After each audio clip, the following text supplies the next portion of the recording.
بسم اللہ الرحمن الرحیم۔ حضرت ابو مالک اشعری رضی اللہ تعالیٰ عنہ روایت کرتے ہیں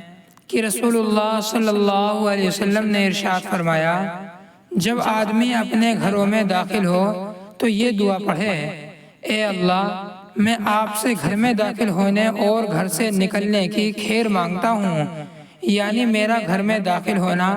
اور باہر نکلنا میرے لیے خیر کا ذریعہ بنے۔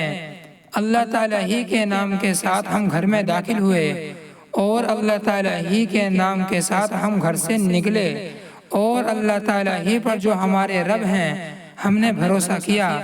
پھر اپنے گھر والوں کو سلام کریں۔ حضرت جابر بن عبداللہ رضی اللہ تعالیٰ عنہ سے روایت ہے کہ انہوں نے نبی کریم صلی اللہ علیہ وسلم کو ارشاد فرماتے ہوئے سنا، جب آدمی اپنے گھر میں داخل ہوتا ہے اور داخل ہونے اور کھانے کے وقت اللہ تعالیٰ کا ذکر کرتا ہے تو شیطان اپنے ساتھیوں سے کہتا ہے، یہاں تمہارے لیے نہ رات ٹھہرنے کی جگہ ہے اور نہ رات کا کھانا ہے۔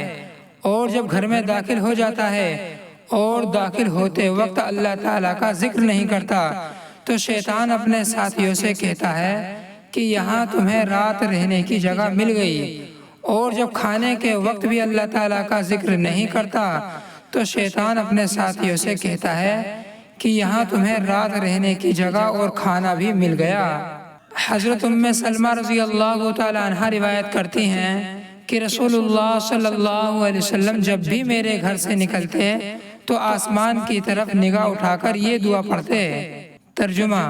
اے اللہ، میں آپ سے پناہ مانگتا ہوں کہ میں گمراہ ہو جاؤں یا گمراہ کیا جاؤں، یا میں جہالت میں برا برتاؤ کروں،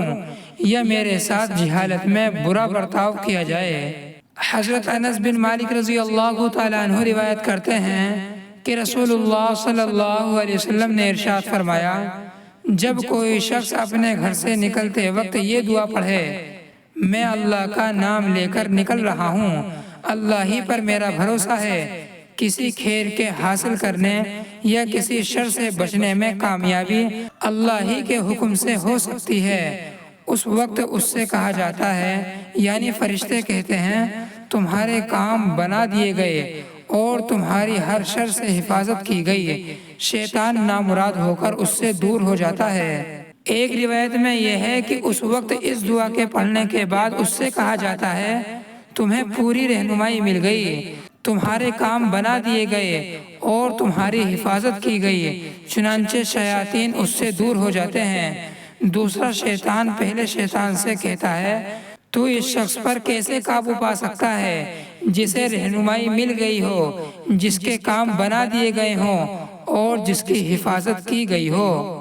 اللہ تعالی ہم سب کو ان باتوں پر عمل کرنے کی توفیق عطا فرمائے۔